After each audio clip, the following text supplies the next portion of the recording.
This is a paid review on the Emeet Pixy 4K webcam. This comes with a unique dual lens design, and these work together to help you get quick autofocus and compensate for low light situations. It also comes with a head that is trackable, so if you move, this will follow you. Here are the tech specs and what you can expect from it on paper, but let's get into the real world footage and see how it performs. In a dark room with just the glow coming from our monitor, and this is actually really good, as I can be seen clearly, but do expect quite a lot of grain, especially in the background. Movement seems pretty good on this too, considering the lack of light. And when we have natural light coming in through the window down the one side of us, we do get some overexposure from where that light is coming in, but I kind of expected this. But it's not too bad, to be honest. There's been a massive clear up of the grain that was in the background, and it looks as though we are getting the full 30 frames per second in the 4K mode. And for the image quality, we are looking pretty crisp. You can go into the settings in OBS or the Emeet Studio and you can manually configure the exposure, but I did find that the image was much more jerky when configuring it in the Emeet software, unless you drop the exposure very low, but it's much more difficult to see you, so the auto mode worked much better in here. This does help a little with that bright light coming in, but these settings will depend on your own scenario. And if we sit directly in front of a window, you can expect it to look something like this. I'm actually quite impressed with this because we can be seen.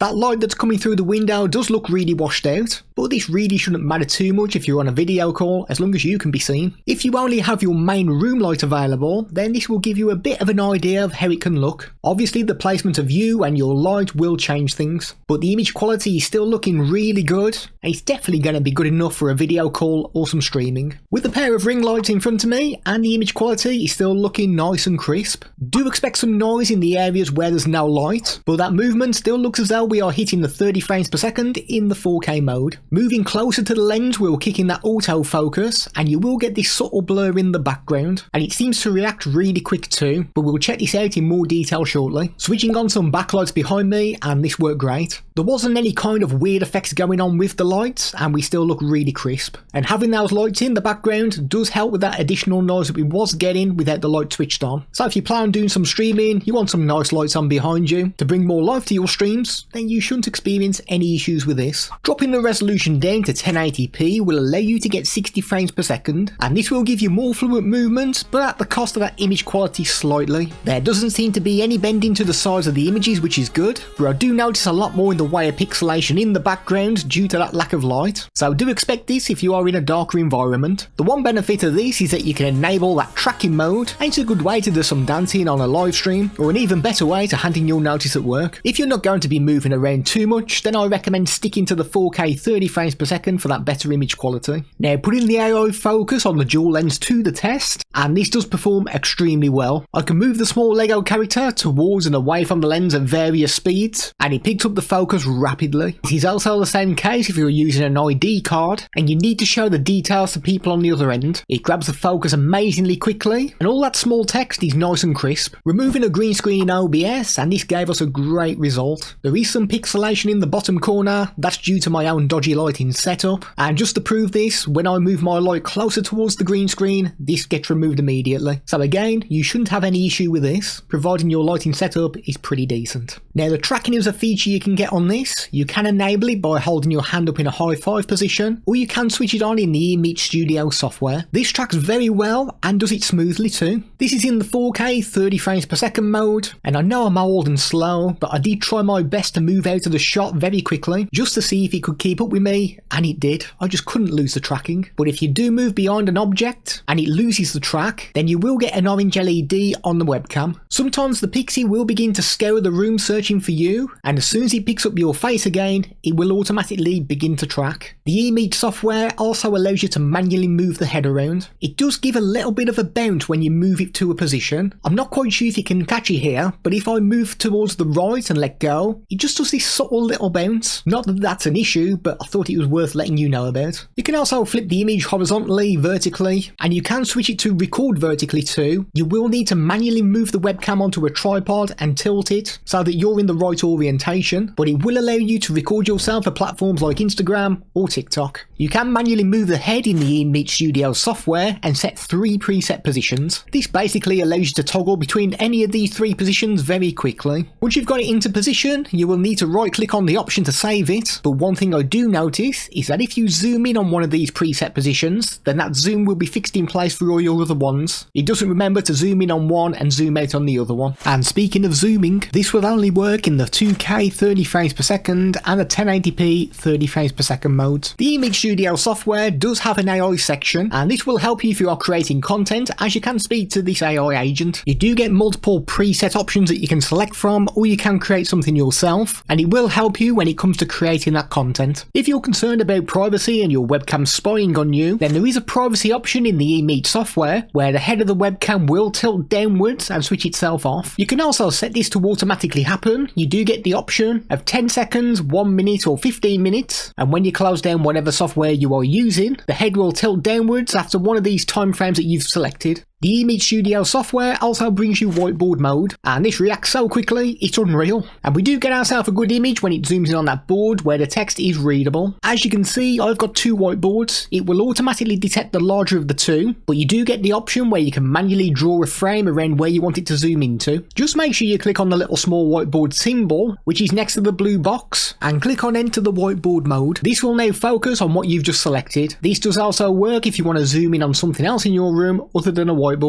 This is a microphone test of the Emeet Pixy using the original sound mode. And this is what it's going to sound like with noise cancelling mode enabled. And finally, this is the live mode. This is the kind of audio you can expect when selecting this option. This is a microphone test with music playing in the background using the original sound mode. And this is what it's going to sound like with the noise cancelling mode enabled. And finally, this is what it's going to sound like with live mode enabled.